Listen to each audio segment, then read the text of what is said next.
Eu que agradeço, deputado Rubens Bueno. Próximo orador inscrito, o deputado Aliel Machado, que terá 15 minutos para o seu pronunciamento. Senhor presidente, senhores e senhoras deputados, excelentíssimo senhor relator Bonifácio de Andrada, jurista renomado no nosso país, eu começo a minha explanação pedindo vênia ao nosso relator, porque tem um posicionamento diferente do qual ele colocou em seu relatório. E acredito que toda essa conjuntura política, essa situação grave pelo qual nós passamos no nosso país ao longo dos últimos anos, não é uma discussão isolada. Ela é uma discussão muito mais ampla do que simplesmente essa segunda denúncia. O primeiro ponto que chama atenção e precisa ser esclarecido à população é de que essa é uma denúncia de crime comum. É uma denúncia de crimes previstos no Código Penal brasileiro. E deputado não vota, deputado não julga crime previsto no Código Penal. Deputado julga crime de responsabilidade, mas não julga crime comum. Quem julga crime comum é a justiça. E se for condenado, tem que ser preso. Portanto, essa casa não tem essa obrigatoriedade. Porém, a nossa Constituição Federal, no caso específico de presidente da República, diz que tem que ter uma autorização dessa casa para que a justiça possa acontecer. Somente no caso de presidente. Para que se tenha o andamento jurídico, essa casa precisa dar uma autorização. Pois bem, quem denuncia Michel Temer é a Justiça, é a Procuradoria-Geral da República.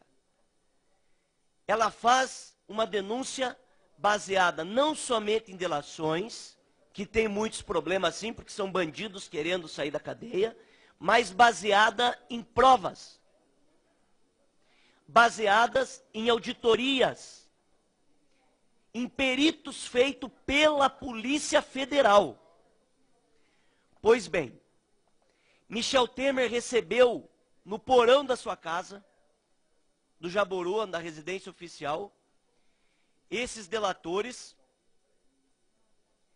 e ele não queria sequer que os seguranças do Jaboru soubessem do encontro. Existem pontos gravíssimos naquela conversa e houve não só a proposta do crime, o crime se efetivou. Pois Michel Temer libera Rodrigo Rocha Loures para fazer a negociação com os delatores, o encontro com Rocha Loures acontece, a negociação acontece e a mala de dinheiro é entregue. Mais do que isso, a concretização do esquema criminoso,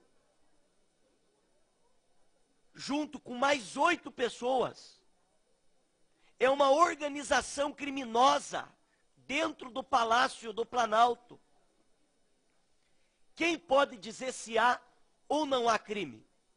A Justiça, o Supremo Tribunal Federal, sem pressões da rua, sem desculpa esfarrapada da economia, buscando cumprir o que a Constituição diz, que todos são iguais perante a lei, e se cometeu o ato falho, precisa ser responsabilizado por isso. Pois bem, muitos deputados que defendem Temer aqui usam 2 argumentos. Primeiro, a fragilidade da denúncia. O segundo, a questão da economia. Se é frágil a denúncia, não há o porquê de ter medo do Supremo, pois o Supremo pode considerar inepta a denúncia feita pela Procuradoria e Temer não é sequer afastado. Então não tentem fazer no jogo político, na compra barata, nas negociações espúrias, nas negociações de Temer salva Aécio, Aécio salva Temer, que ontem mais uma vez envergonhou esse país. O segundo argumento da economia é uma outra falácia. Sabe por que diminuiu a inflação? Porque as pessoas não estão mais tendo poder de compra. Não diminuiu o desemprego, como estão dizendo. As negociações estão passando em fragilizar a camada mais pobre, porque lá atrás, no processo de impeachment que eu já defendi a nova eleição, o Temer apresentou as maldades que hoje ele já concretizou na sua maioria, daquela ponte para o futuro.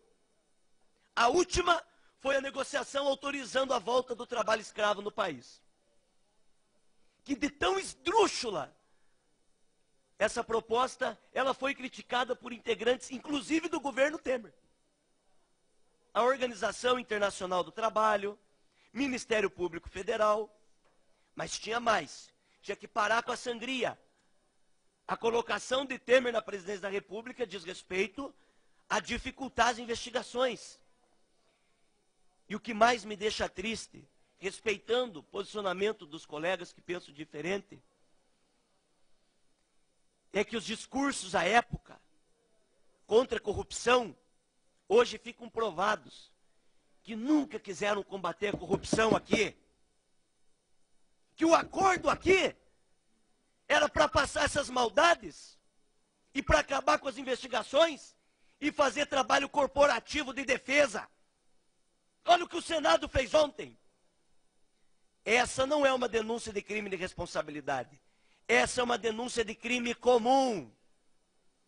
Nós não podemos deixar sob suspeição, no momento de crise, no maior cargo desse país, um presidente denunciado 2 vezes pelo cometimento de crime, e agora com uma quadrilha. Porque parte dos integrantes dessa quadrilha estão nos maiores cargos da República. Temer refez uma medida provisória para continuar o foro privilegiado de Moreira Franco. E nessa casa continuam rodando os milhões e milhões de negociações, porque nunca foi contra a corrupção.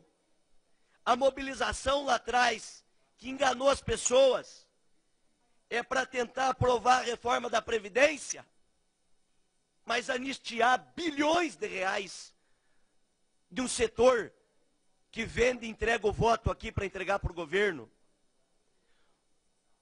Aquela mobilização nunca foi contra a corrupção de quem votou pela família, pela moralidade. Aquela foi uma negociação para passar a venda da Amazônia, a venda do nosso petróleo, a terceirização das empresas públicas que dão lucro, a volta da escravidão, a reforma trabalhista, que em 90% da sua essência retira direitos. Essa organização é reflexo de uma Câmara dos Deputados preconceituosa, que representa uma elite e que não dá voz ao povo que está revoltado lá fora.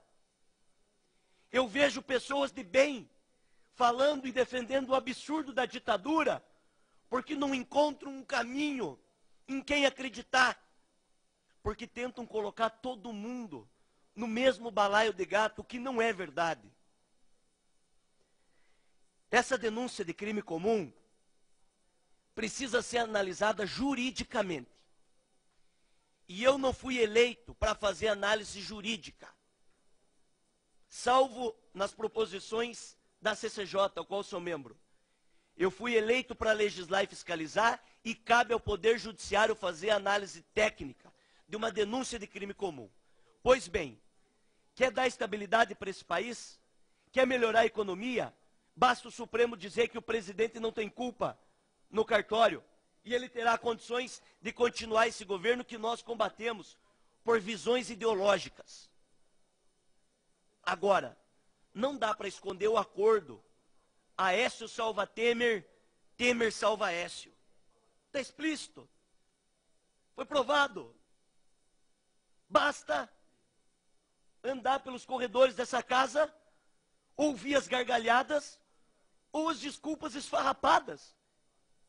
Cadê o contraditório? Por que não está as lideranças do governo dando subsídios legais para que nós não pudéssemos aprovar esse relatório, deputado Henrique. Não existe. Cúmplices, vendilhões e pessoas que responderão nas suas bases, porque as pessoas estão tendo acesso. As pessoas estão cobrando. Temer se mantém no poder, se arrastando com 3% de aprovação, porque ele mesmo disse, não tenho apoio do povo, a mídia não consigo dominar, portanto, basta-me ter o Congresso Nacional. Para isso eu vendo a alma, eu entrego as riquezas, eu corto programas educacionais, eu limito gastos em saúde, educação e segurança, porque o que vale é a proteção dos meus. Denúncia de crime comum, eu vou repetir várias vezes, é denúncia a ser analisada pelo Poder Judiciário. Crime do Código Penal é a justiça que avalia. É a justiça que inocenta e é a justiça que condena. Não pode, com a crise política que nós estamos, com a crise econômica que nós estamos passando, essa casa fazer o que o Senado fez ontem.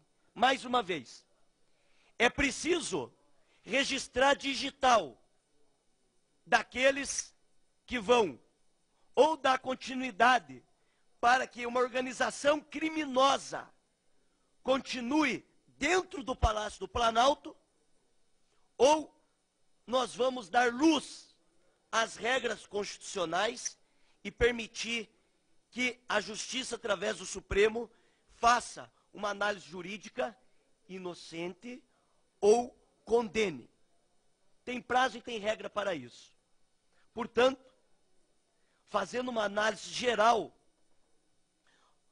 desses acontecimentos que começaram lá atrás nas negociações que envolviam o impeachment, que envolviam as negociações para a implementação de todos esses retrocessos aqui apresentados, e que hoje, para que se continue essa proteção, esse corporativismo, Michel Temer se agarra naqueles que são iguais a ele. Porque quem defende coisa errada está fazendo coisa errada também. Sem dúvida nenhuma, eu tenho certeza que por mais que as pessoas não estejam na rua, e os números mostram isso, as pessoas estão atentas ao que está acontecendo. E eu não tenho bandido de estimação. Os que erraram no governo passado têm que pagar pelos seus erros, seja quem for, de qual partido for. Quem cometeu crime tem que responder pelos seus crimes. Agora, não usem isso como desculpa para tirar direito do trabalhador. Dia desse eu visitei uma APAI, no interior do estado do Paraná, que está perdendo 5 professores por causa da PEC do teto de gastos. O governo do Paraná congelou agora o salário dos professores por causa da PEC do teto de gastos. Um acordão por anos dos professores, mas o fundão aqui tinha, daí tem. Ontem nós estávamos discutindo essas emendas parlamentares para os estados, para ir para os municípios. Não, temos que calcular que 30% é menos, porque agora é para o fundão. Vai lá. Não tentem justificar e enganar as pessoas. Essa denúncia faz parte de um processo como um todo, e que agora se resume na organização criminosa, na obstrução de justiça, nos encontros realizados, no dinheiro entregue, nas malas que rodaram os apartamentos, e que a justiça precisa ter a liberdade. Essa casa estará cerceando a justiça se não permitir a continuidade desse processo. Obrigado, senhor presidente.